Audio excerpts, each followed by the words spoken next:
Hi viewers, welcome to our channel. ప్రస్తుతం మనతో పాటు రైటర్ కనగాల జయకుమార్ గారు ఉన్నారు. మరి వాళ్ళు కొన్ని ఇంట్రెస్టింగ్ విషయాలు ఆయన మాటలో తెలుసుకునే ప్రయత్నం అయితే చేద్దాం. సార్ నమస్కారం సార్. నమస్తే. సార్ ఇవాళ ఏ అంశాలు మీరు చెప్పబోతున్నారు సార్? ఇవాళ చాలా సీరియస్ విషయం ఒకటి. ఓకే. ఏంటంటే పవన్ కళ్యాణ్ గురించి సిబిఐ వాళ్ళు ఒక రిపోర్ట్ ఇచ్చారు.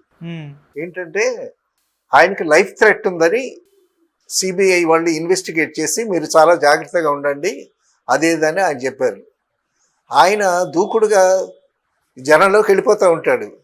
తర్వాత కాన్వాయ్ వెళ్ళిపోతుంటే ఎవడో కుర్రాడు జెండా పట్టుకొని ఊగుతూ ఉంటే అక్కడ ఆపేసి ఆ కుర్రాడిని అభినందించి వెళ్ళాడు.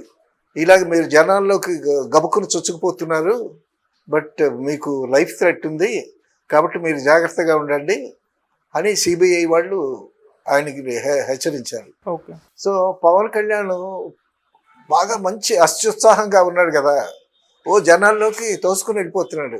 ఎక్కడ పడితే అక్కడ కాన్వాయ్ ఆపేసి ఆ ప్రజలతో మింగిలయ్యి వాళ్ళ కష్ట సుఖాలు తెలుసుకుని వాళ్ళ దగ్గర నుంచి అర్జీలు తీసుకుని జనాల్లో మమేకం అయిపోవాలి అని అంటాడు కదా. రాజకీయ నాయకులు అన్న తర్వాత జనాల్లో మమేకం అయిపోవాలి అనేటటువంటి ఉద్దేశం కదా ఆయన మొదటి నుంచి చెప్తున్నది అదే.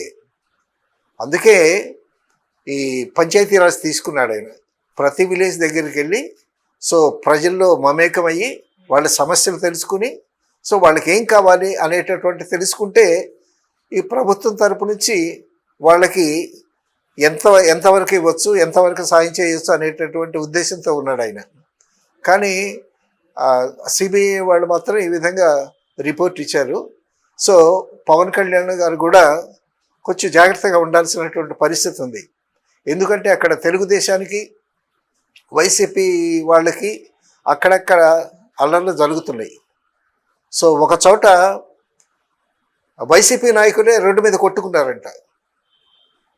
సో ఇటువంటి పరిస్థితుల్లో తను తను బాగుంటే కదా సర్వీస్ చేయగలిగేటటువంటి అవకాశం. కాబట్టి మరీ రిస్క్ చేసి మరి ప్రాణాలు ప్రాణంగా పెట్టేటటువంటి పరిస్థితికి వెళ్ళకూడదు. అటువంటి పరిస్థితి వస్తే ఒక మంచి నాయకుడు మిస్ కాకూడదు మనకి. సో ఆ విధంగా సిబిఐ వాళ్ళు ఆ రిపోర్ట్ వచ్చి జాగ్రత్తగా ఉండమని చెప్పారు. ఈయన కూడా చాలా జాగ్రత్తగా ఉండాల్సినటువంటి అవసరం ఎంతైనా ఉంది. ఓకే. సరే, పవన్ కళ్యాణ్ అనంత అంబానీ పెళ్ళికి వెళ్ళాడు.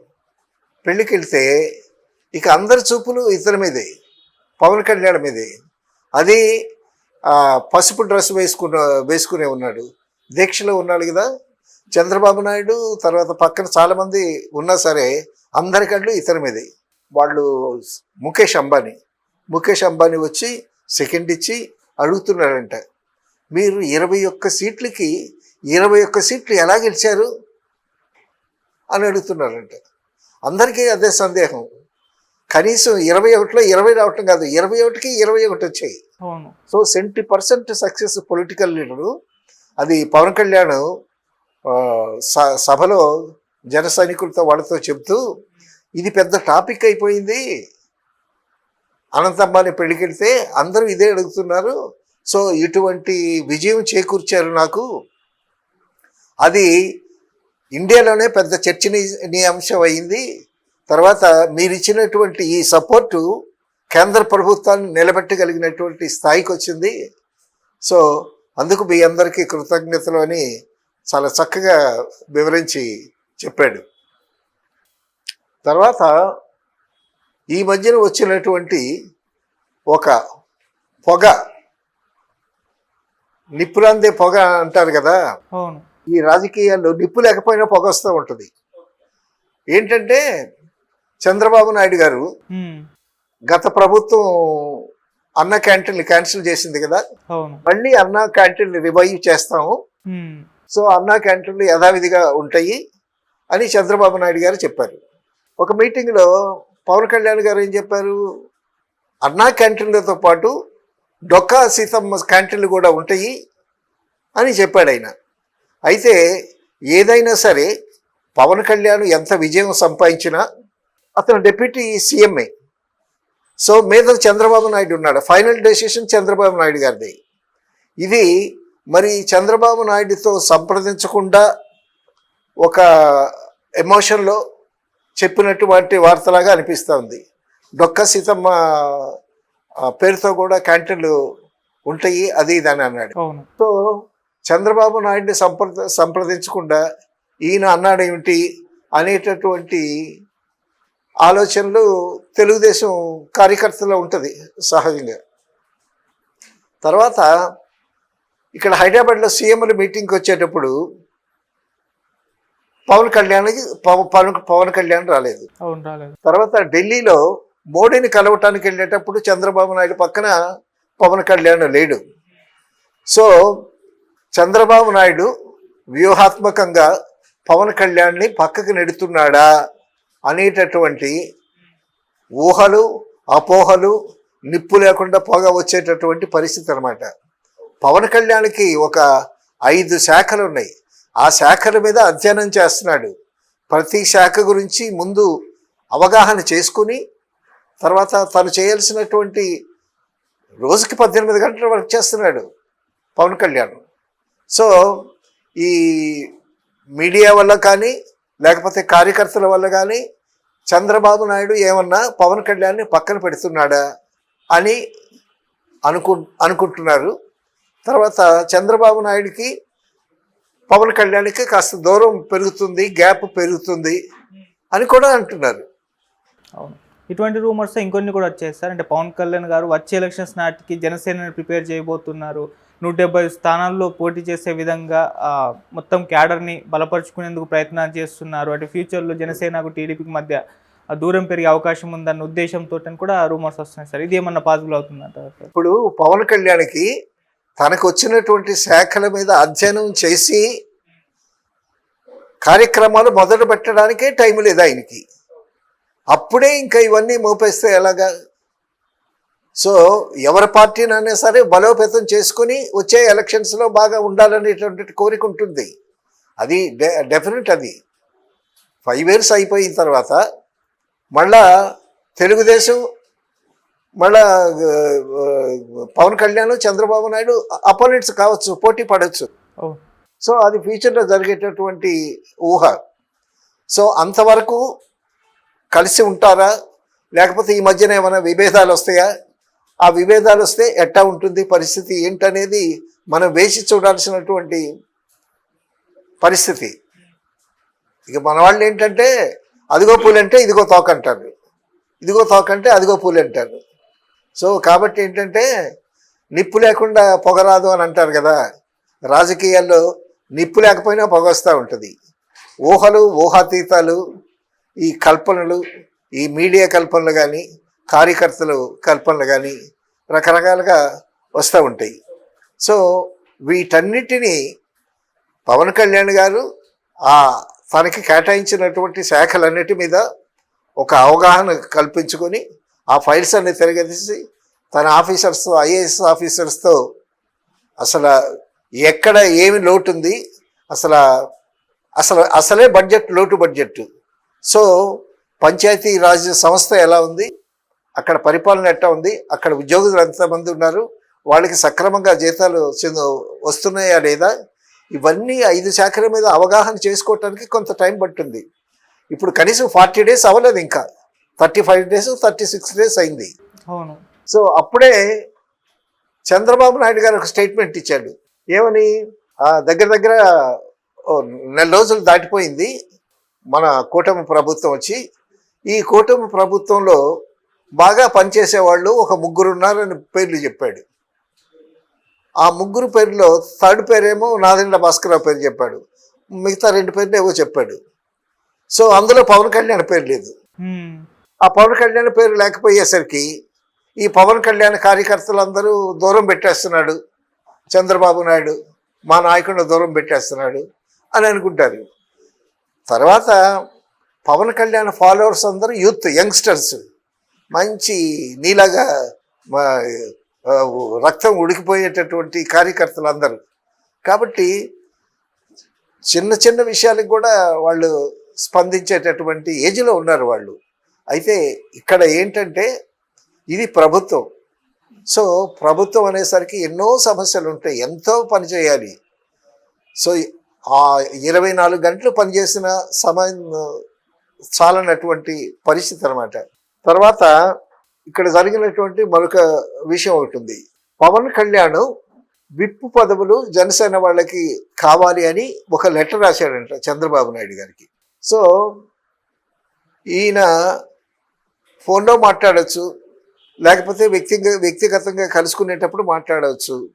సో లేఖ రాయాల్సినటువంటి అవసరం ఏంటి అనే దాని మీద కూడా మళ్ళా చెలవులు పలవులు అడుగుతున్నారు. ఏంటి అందులో విప్పు పదవులు జనసేనకి కావాలి అని వాళ్ళ పేర్లు కూడా చెప్పాడు ఆయన. ఆరవ శ్రీధర్ బొమ్మిడి నాయకర్ అనేటువంటి వాళ్ళకి విప్పు పదవులు ఇవ్వాలని లేఖ రాశాడంట పవన్ కళ్యాణ్. సో చక్కగా ఫోన్లో మాట్లాడుకోవచ్చు వాళ్ళిద్దరూ. ఈయన లేఖ రాయాల్సినటువంటి అవసరం ఏంటి అంటే చంద్రబాబు నాయుడికి పవన్ కళ్యాణ్కి మధ్యలో ఏమన్నా చిన్న చిన్న అభిప్రాయ భేదాలు ఉన్నాయా అనేటటువంటి దాని మీద కూడా చిలవలు పలువులు వస్తూ ఉన్నాయి. కొన్ని ఊహాగానాలు మీడియా సృష్టించినట్టు అటువైపు కార్యకర్తలు కానీ ఇటువైపు కార్యకర్తలు కానీ కూడా హాట్ టాపిక్ ఇప్పుడు పాలిటిక్సే కదా. కాబట్టి ఈ విధంగా చంద్రబాబు నాయుడు పవన్ కళ్యాణ్ దూరం పెడుతున్నాడేమో, వీళ్ళిద్దరి మధ్య సయోధ్య లేదేమో అనేటటువంటి అనుమానాలు ప్రజల్లో కార్యకర్తల్లో వస్తున్నాయి, మీడియాలో కూడా వస్తూ ఉన్నాయి. ఓకే. తర్వాత జనసేన నుంచి అనుకుంటా ఒక అతను ఇది అమరావతి నిర్మాణం గురించి ఒక స్టేట్మెంట్ ఇచ్చాడు. ఏంటంటే అటు ఉత్తరాఖండ్లోనూ అక్కడెక్కడ వర్షాకాలం కదా, భయంకరమైనటువంటి వరదలు వస్తున్నాయి, కార్లన్నీ కొట్టుకుపోతున్నాయి, తర్వాత ఇళ్ళన్నీ కొలబడిపోతున్నాయి. సో ఆ వరదల ముంపులో చాలామంది ప్రజలు వినాశనం కూడా జరుగుతుంది కదా. కాబట్టి ఈ అమరావతి ఈ కృష్ణా పక్కనే కాకుండా సో కాస్త ఎగువ ప్రాంతంలో గుంటూరు అటువంటి ప్రాంతంలో ముఖ్య పట్టణం అమరావతి పట్టణం కట్టిస్తే బాగుంటుంది అనేటటువంటి ఒక స్టేట్మెంట్ ఇచ్చాడు. సో రకరకాల స్టేట్మెంట్లు ఇస్తారు, రకరకాల అభిప్రాయాలు చెప్తూ ఉంటారు. సో అన్నిటినీ బేరోజు వేసుకుని ఇప్పుడు అదేమవుతుంది, ఒక రాంగ్ సంకేతం అవుతుంది. అసలు ఇప్పటి వరకు ఆంధ్రానికి ముఖ్య పట్టణమే లేదు. తర్వాత ఇప్పుడు అమరావతి ముఖ్య పట్టణం అని ఈయన ఇంకా కన్ఫర్మ్ చేయాలి. ఇంకా చంద్రబాబు నాయుడు గారు అమరావతి ముఖ్య పట్టణంలో కార్యక్రమాలన్నీ జరుగుతున్నాయి, బట్ ఒక స్టేట్మెంట్ కూడా వచ్చినట్లేదు. అమరావతి రాజధాని ఆంధ్రాకి అనేటటువంటి స్టేట్మెంట్ ఆయన నోటి వెంట ఇప్పటివరకు రాలేదు కదా. సో అది ఒకటి కావాలి, అది రిజిస్టర్ అవ్వాలి. తర్వాత దానికి సంబంధించినటువంటి రాతకొత్తలో ఢిల్లీలోనో ఎక్కడో మా ఆంధ్రదేశానికి ఇప్పటివరకు రాజధాని లేదు, ఇప్పుడు అమరావతి రాజధాని అనేటటువంటిది ఒక రిజిస్టర్లో ఎంటర్ అయ్యి రాజముద్ర పడాలి. అక్కడ కార్యక్రమాలు జరుగుతూ ఉన్నాయి అమరావతి డెవలప్ చేయటానికని, అక్కడ పనులు కూడా జరుగుతూ ఉన్నాయి. ఇది కూడా జరిగితే మంచిది. ఏదైనా చంద్రబాబు నాయుడు గారికి పవన్ కళ్యాణ్ గారికి మధ్యలో గ్యాప్ వస్తుంది, వాళ్ళిద్దరి మధ్య దూరం పెరుగుతుంది అనేటటువంటి నోషన్స్ వస్తున్నాయి. ఇటు మీడియా కానీ అటువైపు కార్యకర్తల పవన్ కళ్యాణ్ కార్యకర్తల వైపు కానీ చంద్రబాబు నాయుడు కార్యకర్తల వైపు కానీ. సో అవి వీళ్ళు ఏం పట్టించుకోరు. వీళ్ళ ముందు ఉన్నది ఏంటంటే, వీళ్ళ ముందు ఉండేటట్టు ప్రధాన సమస్యలు చాలా ఉన్నాయి, ఆర్థికమైనటువంటి సమస్యలు చాలా ఉన్నాయి. తర్వాత ఢిల్లీ వెళ్ళి మోడీ గారి దగ్గర నుంచి మనకి రాబట్టుకోవాల్సినటువంటి ఆర్థిక వనరులన్నీ తెచ్చుకోవాలి.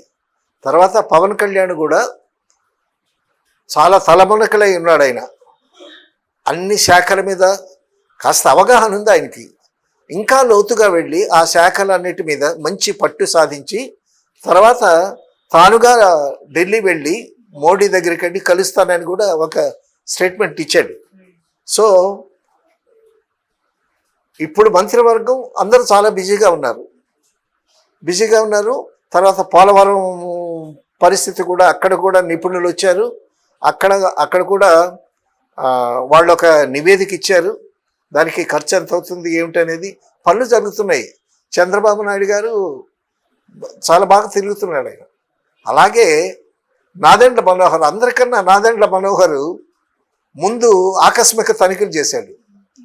ఎంతో 50,000 మెట్రిక్ టన్నుల రైసు ఆపాడు ఆయన. సో ఈలోగా ఏమైంది, మీడియాలో 30 దగ్గర 40 రోజులు అవుతుంది కదా కొత్త మంత్రివర్గం వచ్చి, ఎవరు ఎలా పనిచేస్తున్నారు అనేటటువంటి ఒక మీమాంస వచ్చింది. ఓకే, మీమాంస వస్తే అందులో చంద్రబాబు నాయుడు గారు 3 పేర్లు చెప్పారు. అందులో ఇక్కడ మీడియాలో ఒక ఆయన 6 పేర్లు చెప్పాడు. ఏంటంటే చంద్రబాబు నాయుడు గారు చెప్పిన దాంట్లో పవన్ కళ్యాణ్ పేరు లేదు, కానీ ఈయన చెప్పిన దాంట్లో పవన్ కళ్యాణ్ పేరు నెంబర్ 1 పవన్ కళ్యాణ్ అన్నాడు. పవన్ కళ్యాణ్ గారు రోజుకు 18 గంటలు పనిచేస్తున్నాడు ఆయన. సినిమా వాళ్ళు కలవటానికి కూడా అవకాశం లేదు. సో ప్రతి చోట ఒక రివ్యూ మీటింగ్ పెడుతూ ఉన్నాడు.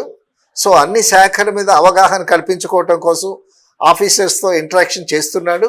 అందులో ఒక శాఖ కాదు, పంచాయతీ శాఖ, గ్రామీణ శాఖ, అటవీ శాఖ, పర్యావరణ శాఖ, ఇన్ని శాఖల మీద ఆయన బాగా స్టడీ చేసి అవగాహన కల్పించుకొని ఆయన కూడా చాలా ఇదిగా ఉన్నాడు. కాబట్టి హీఈస్ నెంబర్ 1 అని చెప్పాడు ఆయన. ఆ తర్వాత నెంబర్ 2 ఏమో లోకేష్ పేరు చెప్పాడు. లోకేష్ గారు కూడా ఆయనకి ఎడ్యుకేషన్ టెక్నాలజీ కదా, సో ఆయన కూడా చాలా చాలా హుషారుగా, చాలా సిన్సియర్గా, సీరియస్గా ఆయన కూడా జాబ్ చేస్తున్నాడు అని చెప్పి ఇలాగా ఒక 6 పేర్లు చెప్పుకుంటూ వచ్చారు. ఇది చిన్నపిల్లలు ఆడుకునేటటువంటి ఆట కాదు ఇది. ఇప్పుడు ఒక ఇంటిని మేనేజ్ చేయటానికి ఆ ఇంటి పెద్ద ఎంత తంటాలు పడతాడు, అలాగే ఒక రాష్ట్రం, ఒక దేశాన్ని పరిపాలించాలంటే ఎంత ఓపిక కావాలి, ఎంత నాలెడ్జ్ ఉండాలి, తర్వాత ఎంత సంయమనం ఉండాలి. పక్కన ఉన్న వాళ్ళు, ఇప్పుడు పవన్ కళ్యాణ్ పక్కన ఉన్నారనుకో, కార్యకర్తలు మంచి యంగ్స్టర్స్ ఉన్నారు, చంద్రబాబు నాయుడు మిమ్మల్ని దూరం పెట్టేస్తున్నాడు అని ఎక్కేస్తారు. పక్కనుండే వాళ్ళ పని అదే కదా. అప్పుడు సంయమనం పాటించి వాళ్ళు అంటున్నారనే దాన్ని వాళ్ళని ఊరడింపజేసి తను బాగా ఆలోచించి చంద్రబాబు నాయుడుతో తన రేపర్టు పెంచుకుని సో సక్రమంగా వెళ్ళేటటువంటి ఆలోచన, ఆ దృక్పథంలో వెళతారు వాళ్ళు. ఇప్పుడు వాళ్ళంతా తెలివి తక్కువ వెళ్ళం కాదు. డక్కా ముక్కిని తిని 40 ఏళ్ళ అనుభవం చంద్రబాబు నాయుడు దగ్గరికి వెళ్ళి గబుక్కుని ఎవరు చెప్పలేరు, ఎందుకంటే ఆయన పెద్ద తలకాయి. పవన్ కళ్యాణ్ అందరితో కలిసిపోతుంటాడు కదా, లటక్కను దూరిపోతాడు జనాల్లోకి. సో కార్యకర్తలు చెప్తూ ఉంటారు. మొన్న ఒక చోట రోడ్డు మీద జనసేన కార్యకర్తలే తనుకుంటే వాళ్ళని చాలా మందలించాడు. ఎవరైనా సరే, జనసేన కార్యకర్తలు ఎవరైనా సరే అసభ్యంగా ప్రవర్తించినా కూడా, వీర మహిళలని, ఆడవాళ్ళని ఏ విధంగా తోలనాడినా కూడా, బూతులు మాట్లాడినా కూడా, తర్వాత కక్ష సాధింపుతో తెలుగుదేశం కార్యకర్తల మీద విరుచుకుపడినా కూడా క్షమించేది లేదు. సో అటువంటి వాళ్ళు ఎవరైనా ఉంటే నా దగ్గరుండి నా అభిమానులుగా నా మీద ఎంత అభిమానం చూపించినా అటువంటి కార్యక్రమాలు నేను యాక్సెప్ట్ చేయను. అటువంటి వాళ్ళకి నేను ఇవ్వాల్సినటువంటి పనిష్మెంట్ ఇస్తాను. కాబట్టి దయ ఉంచి, మళ్ళా అన్నాడు అంత సీరియస్గా చెప్తూ, కాబట్టి దయ ఉంచి నన్ను అర్థం చేసుకుని మీ పద్ధతిలో మార్చుకోండి. అంతేగాని తెలుగుదేశం పార్టీ కార్యకర్తల మీద మీరు దుర్భాషలాడటం కానీ, వాళ్ళు దుర్భాషలాడటం కానీ, ఇది కూటమి ప్రభుత్వం, అందరూ కలిసి చేయాల్సినటువంటి ప్రభుత్వం. కాబట్టి ఎవరైనా సరే, అటు జనసేన కానీ, ఇటు తెలుగుదేశం కానీ, అటు బీజేపీ కార్యకర్తలు కానీ మనం అందరం కలిసి మన రాష్ట్రాన్ని పునర్నిర్మించుకోవాలి. ఆ ఆలోచన పెట్టండి ముందు. అంతేగాని పిచ్చి పిచ్చి వేషాలు ఇస్తే మాత్రం నేను టాలరేట్ చేయను అని చాలా గట్టిగా చెప్పండి. ఎంత చెప్పినా కూడా వాళ్ళలో ఇప్పుడు ఆ మండలాల్లో ఉండేటటువంటి రాజకీయాలు కొన్ని ఉంటాయి. సో ఆ మండలంలో ఆ కాన్స్టిట్యున్సీలో గెలిచినోడు వర్గం హుషారుగా ఉంటారు, ఓడిపోయిన ఎమ్మెల్యే తాలూకా వర్గం ఏమో దిగులుగా ఉంటారు. వీళ్ళు అక్కడికి వెళ్ళినా వాళ్ళు ఇక్కడికి వెళ్ళినా ఘర్షణ రావటం అనేటటువంటిది సహజం. సో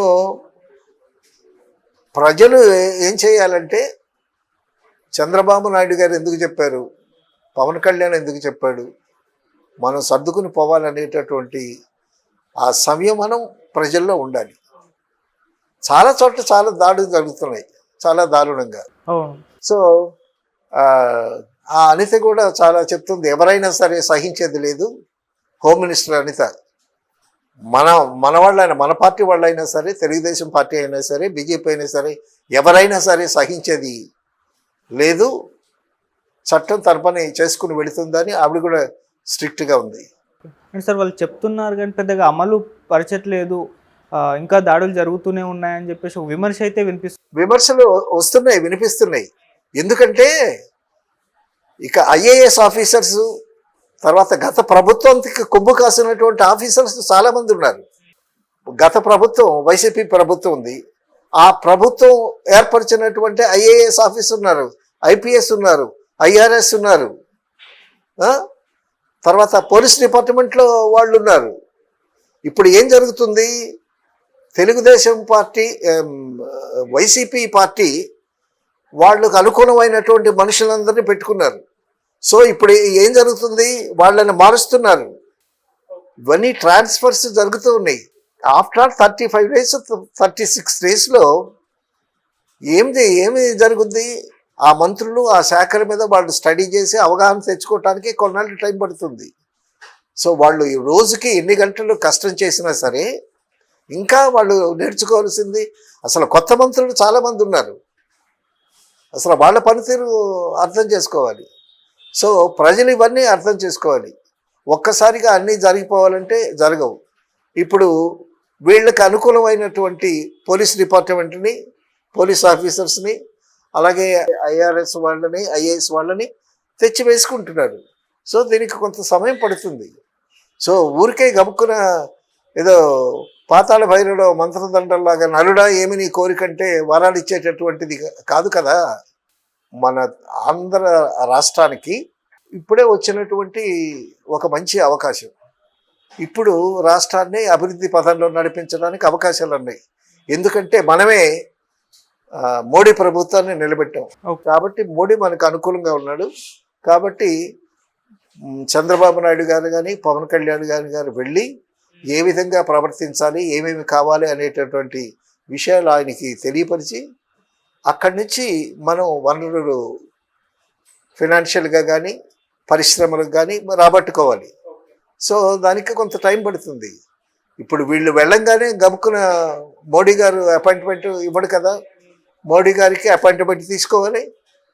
ఇప్పుడు మన రాష్ట్రానికి చంద్రబాబు నాయుడు గారు అక్కడే, ఇటువంటి రాష్ట్రాలకు అన్నిటికీ ప్రధాని ఆయన, దేశ ప్రధాని. ఆయన మరి ఎంత బిజీగా ఉంటాడు. పవన్ కళ్యాణ్ రోజుకి 2 గంటలు పనిచేస్తున్న చంద్రబాబు నాయుడు గారు ఓ సుడిగాలి పర్యటన చేస్తున్నా కూడా ఒక్క స్టేట్లో, మరి మోడీ దేశం అంతటినీ చూడాలి, అన్ని రాష్ట్రాలని చూడాలి. ఆయన ఎంత బిజీగా ఉంటాడు. సో ఆయన సమయం తెలుసుకుని ఆ సమయాన్ని బట్టి వీళ్ళు వెళ్ళి ఆయనతో సంప్రదించి మా సమస్యలు ఇట్లా ఉన్నాయండి, మాకు పోలవరానికి ఇంత కావాలి, తర్వాత ఈ రాజధాని నిర్మాణానికి ఇంత కావాలి, తర్వాత రోడ్లు నిర్మించడానికి ఇంత కావాలని వీళ్ళు నివేదికలు తయారు చేసి ఆఫీసర్స్తో చేయించి ఆ నివేదికలు ఆఫీసర్స్ పట్టుకుని వెళ్ళి ఆయన్ని సంప్రదించి, సో ఆయన అభిమానం, ఆయన దయ, మోడీ అందరి ప్రధానమంత్రుల్లో కాదు, సో మాస్టర్ బ్రెయిన్. ఏమన్నా తేడా వస్తే జైల్లో తోసేస్తాడు. కాబట్టి మోడీ చక్కగా ఆ తెల్ల మీసం తెల్లగడ్డం మధ్యన నవ్వటం ఎప్పుడైనా చూసావా నువ్వు? ఈ మధ్య నవ్వుతున్నాడు. ఎందుకంటే పార్టీ బలహీన పడింది కాబట్టి నవ్వుతున్నాడు. ఓకే. ఇంతకు ముందు ఎలక్షన్స్కి ముందు వచ్చేటప్పుడు మన హైదరాబాద్ వచ్చి చంద్రబాబు నాయుడిని ఏం విమర్శించాడు? అటువంటి మోడీ మళ్ళీ చంద్రబాబు నాయుడు లాక్కొచ్చి కుర్చీలో కూర్చోబెడుతున్నాడు.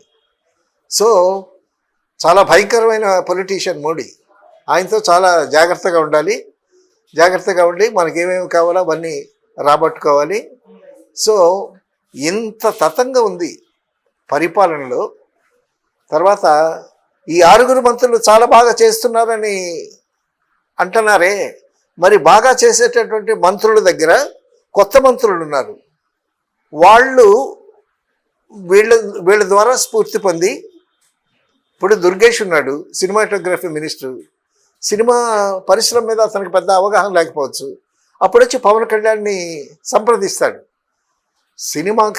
సినిమాటోగ్రఫీ మినిస్టర్ పేరుకే మినిస్టర్ అయినా సరే, బట్ దీనికి సంబంధించినటువంటి ప్రాబ్లమ్స్ ఏమన్నా ఉంటే పవన్ కళ్యాణ్నే సంప్రదించాలి. సో ఇప్పటి వరకు ప్రజా సమస్యలు, ఆ శాఖల మీద అవగాహన, వాటిని స్టడీ చేయటం, ఐఏఎస్ ఆఫీస్తో కూర్చుని మీటింగ్లు పెట్టడం, వాళ్ళ దగ్గర నుంచి తెలియని విషయాలు తెలుసుకోవటం పవన్ కళ్యాణ్ గారు చాలా చెప్తున్నాడు. చంద్రబాబు నాయుడు గారి అనుభవం ఎందుకు కావాలి అని అంటే, నాకు పరిపాలన అనుభవం లేదు కాబట్టి ఇప్పుడు మన ఆంధ్ర రాష్ట్రానికి చంద్రబాబు నాయుడు అంటే అనుభవం, 40 ఏళ్ల సుదీర్ఘమైనటువంటి రాజకీయ అనుభవం ఉన్నటువంటి ఆయన సేవలు మనకి కావాలి. అందుకోసమే చంద్రబాబు నాయుడిని నేను కోరాను అని చెప్తున్నాడు. నాకు కొత్త, నేను తెలుసుకోవాలి. నేను తెలుసుకున్న తర్వాత ముందు శాఖల మీద అవగాహన సంపాదించిన తర్వాత మీ దగ్గరికి వచ్చి మీ సమస్యలు ఏంటో చూసుకుని నేను మీకు ఎంతవరకు సేవలు అందించగలను ఆలోచించి అప్పుడు నేను వస్తాను అని చెప్తున్నాడు. సో సిబిఐ అనే వాళ్ళ థ్రెట్ కూడా ఉంది. సో మరి ఇంత ముందులాగా చొరవ చేసుకుని జనాల మధ్యన వెళ్ళిపోకుండా ఏదో బుల్లెట్ కారు సోషల్ మీడియాలో ఏదో చూశాను నేను, జగన్ బుల్లెట్ కారు మధ్యలో ఆగిపోయింది అనేది సోషల్ మీడియాలో వచ్చింది. సో ఇటువంటివన్నీ చాలా సమస్యలు ఉంటాయి. సో ఆ సమస్యలన్నీ అవగాహన తెచ్చుకుని తర్వాత పెద్ద డ్రాబ్యాక్ ఏంటంటే లోటు బడ్జెట్. అక్కడ డబ్బులు లేవు. ఏదో ఫినాయిల్ కొనడానికి కూడా డబ్బులు లేవని ఏదో అని అన్నారు. సో డబ్బులుంటే దేనికైనా ధనం మూలం మిథం జగత్, పైసామే పరమాత్మ హయ అని అన్నారు. సో డబ్బులు లేవు, డబ్బులు తెచ్చుకోవాలి. పరిశ్రమల్లో ఇన్వైట్ చేయాలి. ఆల్రెడీ కొన్ని పరిశ్రమలకి చెప్తున్నాడు చంద్రబాబు గారు, మీరు రండి పరిశ్రమలు ఇక్కడ పెట్టండి అని అంటే వాళ్ళు అంటున్నారు, మీరు పోయిన తర్వాత మళ్ళీ జగన్ వస్తే మా పరిస్థితి ఏంటని అంటున్నారు. జగన్ వచ్చేటటువంటి పరిస్థితి లేదు, నేను హామీ ఇస్తున్నాను, మీరు రండి, మీకేమేమి కావాలో ఆ వసతులన్నీ కల్పిస్తాము, ల్యాండ్ ఇస్తాము, తర్వాత మ్యాన్ పవర్ ఇస్తాము, కాబట్టి మీరు వచ్చి పరిశ్రమలు ఇక్కడ నెలకొల్పండి అని చాలామందిని గేట్ ఓపెన్ చేశాడు ఆయన. సో కొంతమంది రావడానికి కూడా సుముఖంగా ఉన్నారు. సో వాళ్ళు వచ్చిన తర్వాత అక్కడ పరిశ్రమలు ఏర్పడిన తర్వాత అక్కడ పరిశ్రమలో మన వాళ్ళకి చాలామందికి ఉపాధి అవకాశాలు, జాబ్స్ వచ్చేటటువంటి అవకాశం ఉంది. మరి అంతవరకు వెయిట్ చేయాలి. ఎందుకంటే 5 ఏళ్ల పరిపాలనలో యువతకు ఉద్యోగాలు లేవు, సరైన సక్రమంగా ఏది జరగలేదు. కాబట్టి కొత్తగా ప్రభుత్వం వచ్చింది, అక్కడ ఖజానాలో డబ్బులు లేవు. కాబట్టి ప్రజలు కూడా తర్వాత ముఖ్యంగా ఆ కూటములు ఉండేటటువంటి పార్టీ ఏదైనా సరే ఉంటే ఆ కార్యకర్తలు సంయమనం పాటించి గొడవలు పెట్టుకోకుండా ఉండవలసినటువంటి పరిస్థితి ఇది. సో పెద్ద పొలిటికల్ లీడర్స్, పెద్ద తలకాలు అనేటటువంటి వాళ్ళు ఇప్పుడు వెంకయ్యనాయుడు గారు ఉన్నారు. అట్లాంటి వాళ్ళు ఆయన మొదటి నుంచి చెప్తున్నాడు, గెలిపోవటంలు అనేటటువంటి సహజం. సో ఒకసారి మీరు ఓడిపోతారు, ఒకసారి నేను ఓడిపోతాను, కాబట్టి గెలిపోవటములు కాదు, ముఖ్యంగా ప్రజాక్షేమం కావాలి అనేటటువంటి చక్కని ఆయన ఎక్కడ చెప్పినా అలాగే చెప్తున్నాడు. సో అటువంటి మేధావులు పెద్దవాళ్ళు కూడా ఇటువంటి సమయంలో అక్కడక్కడ మీటింగ్స్లో చెప్పాలి, కార్యకర్తలకి కొట్టుకునేటటువంటి పరిస్థితి కాదు అదని. ఇప్పుడు ఇద్దరు కొట్టుకుంటే ఏమవుతుంది, వాడి తలగా పగులుద్ది, వాడి రక్తం కారుద్ది, వీడి రక్తం కారుద్ది. తర్వాత వీళ్ళిద్దరిని తీసుకెళ్ళి జైల్లో పెడతారు. జైల్లో పెట్టిన తర్వాత ఎవరికి నష్టం, ఆ ఫ్యామిలీని ఏడుస్తారు. సో ఆవేశాలు కావేశాలు కాదు కావాల్సింది, ఆలోచన కావాలి. ముందు ఆలోచించి అడుగు వేయాలి. తర్వాత కొంత ఓర్పు ఉండాలి మనిషికి. ఆ ఓర్పు లేకపోతే ఇటువంటివి జరుగుతూ ఉంటాయి. ఇప్పుడు దగ్గర దగ్గర 40 రోజులైనా సరే ఇంకా అక్కడక్కడ చెదురుమదురుగా గొడవలు జరుగుతున్నాయి. అది చాలా దురదృష్టకరం. అది అవతల వాళ్ళకి మంచిది కాదు, ఇతర వాళ్ళకి మంచిది కాదు.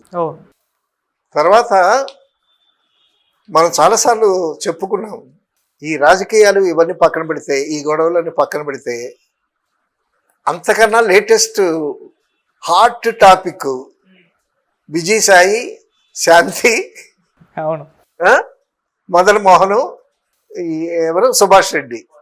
సో అది పెద్ద టాపిక్ అయిపోయింది. ఇప్పుడు సోషల్ మీడియాలో ఎక్కడ ఏ ఛానల్లో చూసినా అదే, ఏ పేపర్లో చూసినా అదే, ఎవడి నోటంటూ కూడా అదే. విజయసాయి రెడ్డి, సుభాష్ రెడ్డి, మదన్ మోహన్, శాంతి. అసలు ఆవిడ స్టేట్మెంట్, ఆవిడని సస్పెండ్ చేశారు. సస్పెండ్ చేశారు. ఆవిడ జైలుకి వెళ్ళటం ఖాయం. తర్వాత మదన్ మోహన్ ఏమో నాకు న్యాయం కావాలి అని అంటే, ఏం న్యాయం అంటే నాకు నష్టపరిహారంగా 30 కోట్లు ఇవ్వమంటున్నాడు. 30 కోట్లు ఇవ్వమంటున్నాడు ఆవిడ్ని. ఎందుకంటే నా సంసార జీవితాన్ని విచ్ఛిన్నం చేసావు నువ్వు, కాబట్టి నాకు 30 కోట్లు ముద్ర చెల్లించాలి. నాకు 2 కూతుర్లు ఉన్నారు, మళ్ళీ నా జీవితం ఏమిటి? 30 కోట్లు అడుగుతున్నాడు. ఈయన 30 కోట్లు అడుగుతున్నాడంటే ఆవిడ దగ్గర ఎంత ఆస్తి ఉండాలి? ఆవిడ గవర్నమెంట్ ఆఫీసరు, మంచి జాబే. తర్వాత ఒక విల్లా, విజయసాయి రెడ్డి ఒక విల్లా కొనిపించాడంట, కోట్లు ఇచ్చాడంట ఆవిడకి. ఆ కోట్లు ఇవ్వటంలో ఇతర పాత్ర కూడా, మదన్ మోహన్ పాత్ర కూడా ఉందంట. ఇప్పుడు దేవాదాయ శాఖ తను చూస్తున్నాడు విజయసాయి రెడ్డి. ఆ దేవాదాయ శాఖ నుంచి మరి ఈయన సొంత డబ్బులు ఇస్తాడా? ఆ శాఖ నుంచే ఏదో బదులు ఇచ్చాడు. ఇప్పుడేంటి, శాంతి ఉచ్చులో పడుద్ది, విజయసాయి రెడ్డి ఉచ్చులో పడతాడు, తర్వాత మదన్ మోహన్ కూడా ఉచ్చులో పడతాడు.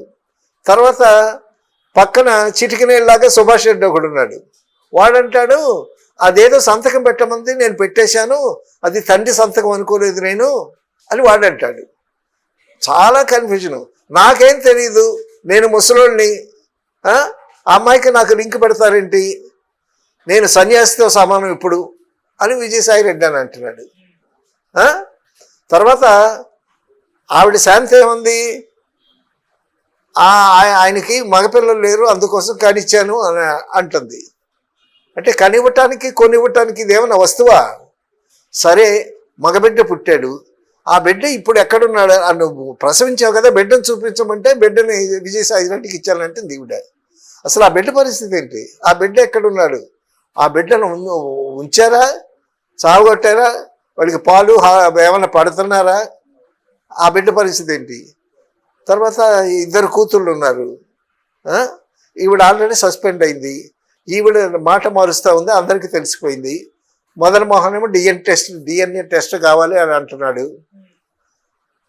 చాలామంది ఇప్పుడు విజయసాయి రెడ్డి మీడియా వాళ్ళని, జర్నలిస్టుని చాలా తక్కువగా చేసి మాట్లాడాడు. వాడు వీడు అది ఇదని చాలా తేలిగ్గా మాట్లాడాడు. వాళ్ళందరూ ఇప్పుడు బయటకు వచ్చారు, మీడియా అంతా బయటకు వచ్చింది. సారీ చెప్పాలి, అతను మీడియా అంటే ఏమనుకుంటున్నాడు, సో మమ్మల్ని అందరినీ ఈ విధంగా తోలనాడాడు, వాడు వీడు అన్నాడు. మేమేమో విజయసాయిరెడ్డి గారు అంటున్నాం. మేము ఆ రూ అనేది తీసేస్తే సాయిరెడ్డిగా అయిపోద్ది కదా, మేము గౌరవిస్తున్నాము. అతను ఒక రాజకీయ నాయకుడు, పెద్ద మనిషిగా ఉన్నాడు కాబట్టి అతను గౌరవిస్తున్నాము. కానీ మీడియా వాళ్ళని అందరినీ చాలా కించపరిచేటట్టు మాట్లాడాడు, తోలనాడాడు. కాబట్టి అతను మాకు సారీ చెప్పాలి అని వాడు పట్టుకు కూర్చున్నాడు. అలాగే విజయసాయిరెడ్డి చేత డిఎన్ఏ టెస్ట్ చేయించాలని ప్రజా సంఘాలు కూడా ఎలుగెత్తి చాటుతూ ఉన్నాయి. సో ఇటువంటి పరిస్థితుల్లో శాంతిది తప్పుంది, మదన్మోహన్ది తప్పుంది, విజయసాయిరెడ్డి హస్తం ఉంది, ఈ సుభాష్ రెడ్డి హస్తం ఉంది. నాకు తెలిసి ఈ నలుగురిని బొక్కలు వేస్తారు. సో ఇది పెద్ద కన్ఫ్యూషను. దీని మీద మీడియాస్ అన్నీ చర్చించుకుంటున్నాయి, జనాలంతా చర్చించుకుంటున్నారు. సో చాలా దురదృష్టకరమైనటువంటి చర్చ జరుగుతూ ఉంది దీని మీద. తర్వాత విజయసాయిరెడ్డి ఛానల్స్ ఉంటాయి, వాళ్ళ మనుషులు ఉంటారు. తర్వాత ఇటువైపు ఛానల్స్ ఉంటాయి, వీళ్ళ మనుషులు ఉంటారు.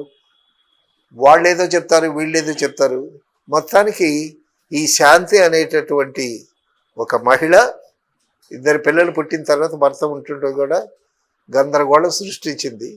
సో అటువంటి ఇది పబ్లిక్కి తెలియాలి.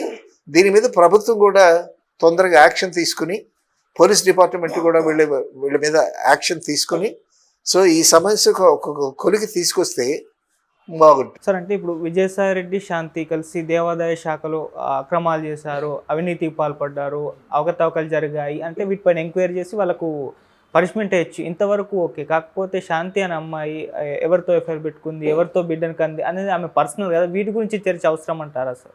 పర్సనల్ అంటే పర్సనలే. భర్త ఉంటుండగా మరొక ఆయనతో వెళ్ళటం అది సమాజం ఒప్పుకుంటుందా? నైతికంగా ఇప్పుడు బయటకు వచ్చింది కాబట్టి జరుగుతూ ఉంది. సో లోపల మనకు తెలియకుండా ఎన్నో జరుగుతూ ఉంటాయి, వాటన్నిటికీ బాధ్యులం కావు. ఇప్పుడు పబ్లిక్లోకి వచ్చింది కాబట్టి మరి దాని గురించి మాట్లాడుకుంటారు. దాని గురించి మాట్లాడుకునేటప్పుడు విడాకులు తీసుకోలేదు, విడాకులు తీసుకున్నదని ఈవిడంటుంది, విడాకులు తీసుకోలేదని అతను అంటున్నాడు. నేనేమో విడాకులు తీసుకున్నాను, గిరిజన సాంప్రదాయం ప్రకారం నేను ఎస్టీ కాబట్టి నేను విడాకులు తీసుకున్నాను, ఏదో నోటు మీద రాసుకున్నా, సంతకాలు పెట్టుకున్నాను ఈవిడంటుంది. సో అది చట్ట ప్రకారం చల్లదు. విడాకులు అనేది కోర్టు ద్వారా చట్టపరంగా జరగాల్సినటువంటి కార్యక్రమం, ఆ విధంగా జరగలేదు. తర్వాత ఇద్దరు పిల్లలు ఉన్నారు. అసలు ఇప్పుడు చెప్పేదేంటి? వాడికేమో నాకు మగబిడ్డ పుట్టాడు, ఆడికి ఇచ్చేసాను అని చెప్తా ఉంది. అరే ఇదేంటిది? నువ్వు అక్రమ సంబంధం పెట్టుకుని మరి వాడు అంటున్నావు. కాసేపు నేను సహజీవనం చేశాను సుభాష్ రెడ్డితో అని అంటున్నావు. అసలు సుభాష్ రెడ్డితో పడుకున్నావా? విజయసాయి రెడ్డితో పడుకున్నావా? ఆ పుట్టిన బిడ్డకి తండ్రి ఎవరు? తర్వాత నువ్వు గవర్నమెంట్ ఉద్యోగస్తురాలివి, కోట్లు పెట్టి ఒక విల్లా కొనుక్కున్నావు. సో చాలా కాంప్లికేటెడ్ ఇష్యూ ఇది. సో